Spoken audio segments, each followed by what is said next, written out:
আসসালামু আলাইকুম ভিউয়ার্স, কেমন আছেন সবাই? তো নতুন আরেকটি রেসিপি নিয়ে চলে এসেছি। তো আজকের রেসিপি হচ্ছে কালাভুনা। তো কালাভুনাটাকে আমরা অনেক সময় ঝামেলা মনে করি যে অনেক সময়ের ব্যাপার বা অনেক মশলাপাতি লাগবে।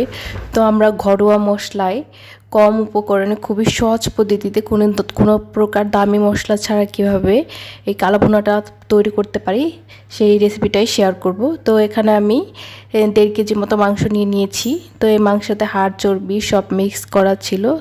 তো কালাভুনাটা সাধারণত এই টাইপের মাংস দিয়ে করলেই ভালো হয়। তো যেখানে হাড় চর্বি সব থাকবে। তো আমি 1.5 টেবিল চামচ রসুন বাটা দিয়ে দিলাম, 1.5 টেবিল চামচ আদা বাটা দিয়ে দিলাম। তো এখন হচ্ছে আমি জিরা গুঁড়া দিয়ে দিব 1 টেবিল স্পুন মতো। তারপর হচ্ছে এখানে ধনে গুঁড়া দিয়ে দিচ্ছি 1 টেবিল স্পুন মতো। তারপর হচ্ছে হলুদের গুঁড়া দিয়ে দিচ্ছি। এখন আমি লাল মরিচের গুঁড়াটা ইউজ করব। এটা আমি 3-4 টেবিল চামচ মতো দিব, কারণ এটা আমার কাছে একটু ঝাল ঝাল খেতেই ভালো লাগে। তো আপনারা আপনাদের ইচ্ছে মতো অ্যাড করতে পারেন। তো এখানে পরিমাণ মতো লবণটাও দিয়ে দিচ্ছি আমি। দেওয়ার পর এখন আমি যে গরম মশলাগুলো আস্ত মশলা সেগুলো অ্যাড করব। এখানে তেজপাতা নিয়েছি 4-5টা, দারচিনি নিয়েছি 4-5 টুকরা, লবঙ্গ আর গোলমরিচ এবং ছোটো এলাচ নিয়েছি 8-10টা করে। তো সব দিয়ে দিলাম। এখন আমি তেল অ্যাড করে নেব এখানে। তো এখানে আমি 2 টেবিল স্পুন মতো দিয়ে দিচ্ছি।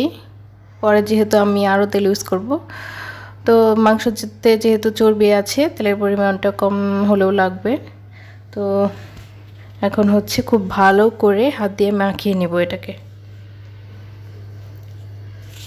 তো আমি খুব ভালো করে মাখিয়ে নিয়েছি। মাখানোর পর আধা ঘন্টা রেস্টে রেখেছিলাম। তারপরে হাফ কাপ পেঁয়াজ বেরেস্তা দিয়ে দিলাম এটাতে। তো এখন আমি কাঁচা পেঁয়াজটা দিয়ে দেব হাফ কাপ পরিমাণ। তো পেঁয়াজ দেওয়ার পর মাখানোর কিছু নেই, আমি সরাসরি চুলায় বসিয়ে দিয়েছি, যেহেতু অনেক টাইম নিয়ে রান্না করা হবে, পেঁয়াজটা এমনিতেই গলে যাবে। তো দেওয়ার পর চুলায় এই যে দেখেন মাংসে পানি চলে এসেছে। তো এটাকে আমি এখন অল্প আছে 30 থেকে 40 মিনিট রান্না করে নেব, মাংসটাকে সেদ্ধ করে নেব মোটামুটি।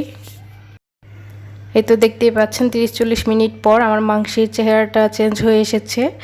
এটা হচ্ছে ঝোল ওঠে একদম, মাংসটা মোটামুটি সিদ্ধ হয়ে এসেছে। এখন আমি এটাকে অল্প আছে ঝোলটাকে শুকিয়ে নেব এবং মাংসটাকে ভাজা ভাজা করে নেব। তো এই যে আমি একটা মশলা ইউজ করছি এখানে। এটা খুব বেশি কিছু না, এটা হচ্ছে মৌরি, যেটাকে আপনারা মিষ্টি সস বলেন, আর হচ্ছে রাঁধুনি একসাথে মিক্স করে আমি ব্লেন্ড করে নিয়েছি। এই মশলাটা দিয়ে দিলাম। এটাতে খুব সুন্দর একটা ফ্লেভার অ্যাড হবে আর খেতেও খুব টেস্ট হবে। আমরা যেহেতু কোনো বাড়তি মশলা দিচ্ছি না এখানে।